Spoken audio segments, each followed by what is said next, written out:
इस वीडियो में हम लोग पढ़ेंगे पादप कुल का वर्णन के अंतर्गत कंपोजिटी कुल का वर्णन। फैमिली कंपोजिटी, हम जैसा कि जानते हैं कि कंपोजिटी फैमिली को सारे विश्व में सर्वाधिक फ्लावर के नाम से जाना जाता है। सर्वाधिक फ्लावर वाले जो कोई फैमिली है वो है कंपोजिटी कुल। ठीक है, सिस्टमेटिक पोजीशन पर नजर डालते हैं। किंगडम होता है प्लांटी किंगडम, सब किंगडम होता है फेनेरोगेमिया, मतलब फ्लोरिंग प्लांट है। Division angiospermae. ठीक है, क्लास या वर्ग है इसका द्विबीजपत्री, और सीरीज़ है, श्रेणी है अधोवर्ती। सबका मीनिंग्स आपको पहले बताया जा चुका है। ठीक है, अब हम लोग बात करेंगे इसके पुष्पी लक्षण और विभेदकीय लक्षण के बारे में। ठीक है, पेपर में आता है अर्ध तकनीक भाषा में वर्णन, तो कैसे करते हैं उसका वर्णन करेंगे। ठीक है, यहाँ पर एक कंप्लीट फ्लावर प्लांट का डायग्राम दिखाई दे रहा है, और यहाँ पर एक डायग्राम का एलएस दिखाई दे रहा है। ठीक है, गेंदा आपने देखे होंगे, गेंदा की चारों तरफ जो परिधि पर जो पंखुड़ी होती है इसे बड़ी बड़ी दिखाई देती है, इसको रे फ्लोरेट कहते हैं। मध्य का डिस्क फ्लोरेट है, बीन पुष्प कहलाता है। ठीक है, इसका जो एंथर होता है वो आपस में से जुड़ा हुआ दिखाई देगा, और उसका फिलामेंट होगा वो अलग अलग होगा, लेकिन एंथर जो होगा आपस में जुड़ा हुआ दिखाई देगा। इस प्रकार की स्थिति को सिंजिनेसियस पुमंग कहते हैं। ठीक है ना, क्या बोल देंगे, सिंजिनेसियस पुमंग कहते हैं। ठीक है, अगर आप रे फ्लोरेट का एलएस काट के देखो तो इस प्रकार की संरचना दिखाई देगी। एक रे फ्लोरेट में आपको क्या क्या दिखाई देगा, आप देख सकते हैं ओवरी अंडाशय दिखाई दे रहा है, स्टाइल स्टिग्मा दिखाई दे रहा है। ठीक है, रे फ्लोरेट में, एक रे फ्लोरेट में। ऐसे ही अगर आप डिस्क फ्लोरेट देखोगे तो डिस्क फ्लोरेट में क्या क्या दिखाई देगा, डिस्क फ्लोरेट में एक ओवरी अंडाशय भी दिखाई दे रहा है। ठीक है, और आपको देखने को मिलेगा इधर स्टाइल स्टिग्मा के साथ कोरोला और स्टेमेन भी दिखाई दे रहा है। कहने का मतलब डिस्क फ्लोरेट जो होगा वो क्या होगा, द्विलिंगी होगा, ये एक लिंगी हो रहा है। ठीक है, ये फ्लोरल फार्मूला है, इसकी चर्चा मैं वर्णन करने के बात करूँगा।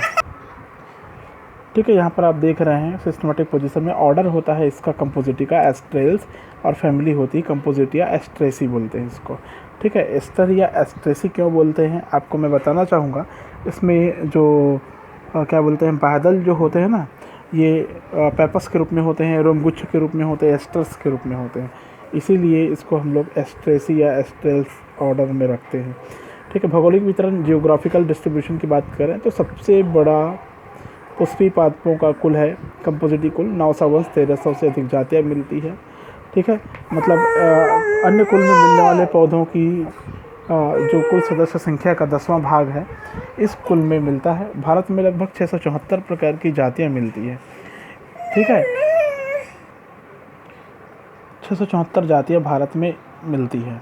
फिर कुछ पौधे शाकी, कुछ पौधे वार्षिक, कुछ पौधे द्विवार्षिक, कुछ वर्षानुवर्षीय प्रकार के पौधे इसमें देखने को मिलेंगे। हैबिट के बारे में बात करें तो इसके स्वभाव में और प्रकृति में पर्याप्त विभिन्नता देखने को मिलती है। कुछ टेरेस्ट्रियल होते हैं, कुछ मार्सी होते हैं, कुछ ट्विनर होते हैं, कुछ एपिफाइटिक प्रकार के होते हैं, मतलब स्थलज, दलदली, वल्लरी और अधिपादप प्रकार के होते हैं। जड़ की बात करें, द्विबीजपत्री है तो मूसला जड़ तंत्र होता है। डहलिया में कंदिल गुच्छा बनता है मूल का। पत्ती की बात करें तो अनुपर्णी होती है, अनुपर्णी एकांतरित, और ट्राइडेक्स में अभिमुखी, नीचे की ओर नीचे ऊपर एकांतरित सरल पत्ती आपको देखने को मिलेंगे। जालिका व शिराविन्यास मिलेगा, एक सीरीज जालिका व शिराविन्यास इसमें देखने को मिलेगा। ठीक है, वो हो गए वर्धी लक्षण। अब बात करते हैं हम पुष्पी लक्षण की। शुरुआत होती है पुष्पक्रम से।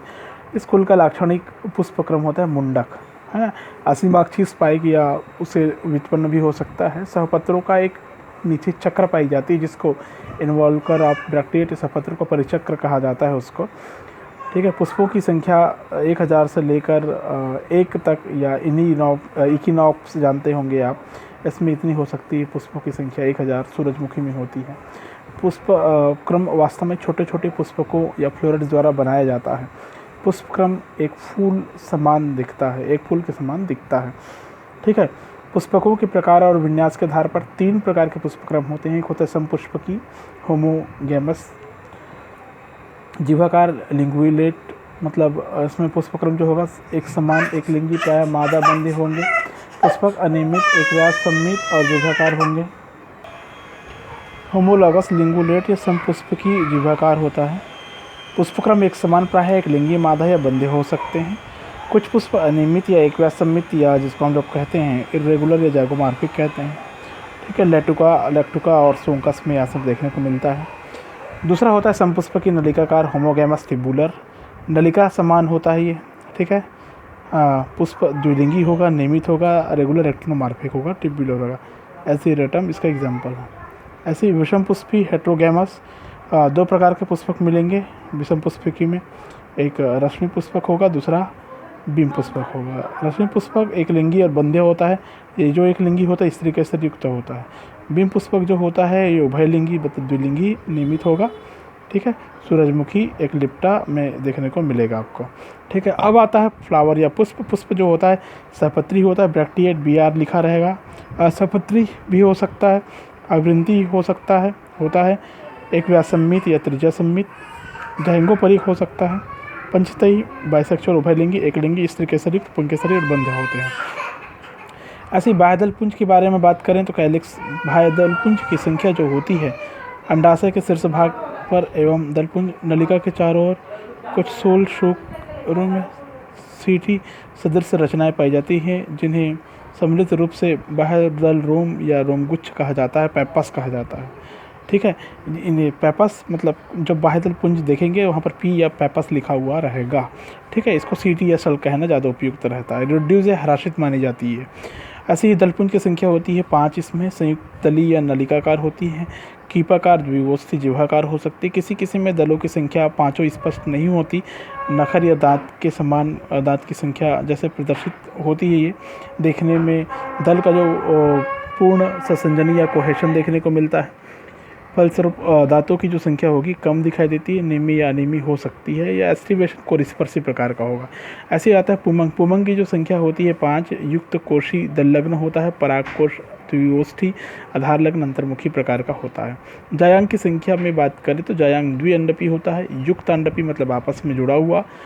अंडाशय जो होगा अधोवर्ती होगा, मतलब नीचे डिस्क के ऊपर में अंडाशय होगा, नीचे से पूरी पंखुड़ियाँ निकली हुई दिखाई देंगी। एक उसकी हो सकता है आधारी होगा, बीजान्यास आधारी होगा। ठीक है, वर्तिका अगर सरल दिखने को मिलेगा आपको। फल की बात करें तो कंपोजिटिकुल में सिप्सेला प्रकार का फल होता है, ये इसका एक विविधि की लक्षण है। बीज की बात करें तो बीज भ्रूणपोषी विहीन या नॉन एंडोस्पर्मिक होता है। परागण की बात करें तो कीट परागण होता है इसको। ठीक है, मैक्सिमम टर्म क्या होता है, कीट परागण होता है। अब आते हैं फ्लोरल फार्मूला पे। फ्लोरल फार्मूला जैसा कि आप देख पा रहे होंगे, ठीक है, ये फार्मूला, इस फार्मूला के बेस पे आपको जो डायग्राम बनाना है वो कुछ इस प्रकार से बनाना होता है। देखिए यहाँ पर एक फार्मूला और डायग्राम मैंने एक साथ शो किया है। यहाँ पर रे फ्लोरेट के रूप में देखो क्या क्या दिखा दे रहा है। रे फ्लोरेट का जो डायग्राम है कैसा बना हुआ है। ठीक है, इसको हम बीच में ऐसा प्लस बनाते हैं, एक चिन्हांकित करते हैं। BR ब्रैक्टिएट, ये आखिरी वाला ब्रैक्टिएट है। ये जो परसेंट का चिन्ह है इसको जाइगोमॉर्फिक बोलते हैं। यहाँ पर जो चिन्ह लगा हुआ है बुक में आपको, ये चिन्ह गलत है। ये कम्प्लीटली गोल घेरा मिलेगा आपको, मतलब बिल्कुल डार्क ऐसा काला मिलेगा। ये जाइगोमॉर्फिक है, ये वाला जाइगोमॉर्फिक। फिर द्विलिंगी एंड्रोशियम और जाइनेशियम दोनों होना चाहिए, लेकिन एक्चुअल में जो रे फ्लोरेट होता है वो एक लिंगी होता है, स्त्री केसर युक्त होता है, गोल घेरा और प्लस का साइन। ठीक है, ये जो दर्शा रहा है स्त्री केसर को दर्शा रहा है। फिर के 0, इसमें के 0 होता है, पैपस के रूप में होता है। ठीक है, रोम गुच्छा या शल कह सकते हैं इसको, सीटी कह सकते हैं हम लोग। ठीक है ना, तो इसमें उसकी संख्या को नहीं दर्शाई गई है, नहीं दर्शाई जा सकती। ठीक है, कोरोला की संख्या इसमें होती है 5, किसी में स्पष्ट होती किसी में नहीं होती करके 2 3 ऐसा करके लिखा हुआ है, टोटल 5। ठीक है, तो ये हो गया कोरोला।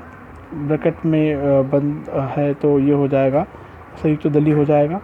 ठीक है, ब्रैकेट में बंद नहीं है तो ये स्वतंत्र दली होगा। एंड्रोशियम की संख्या इसमें 0 होती है क्योंकि ये मादा लिंग वाला है, इस तरीके से, इसलिए एंड्रोशियम इसमें नहीं है।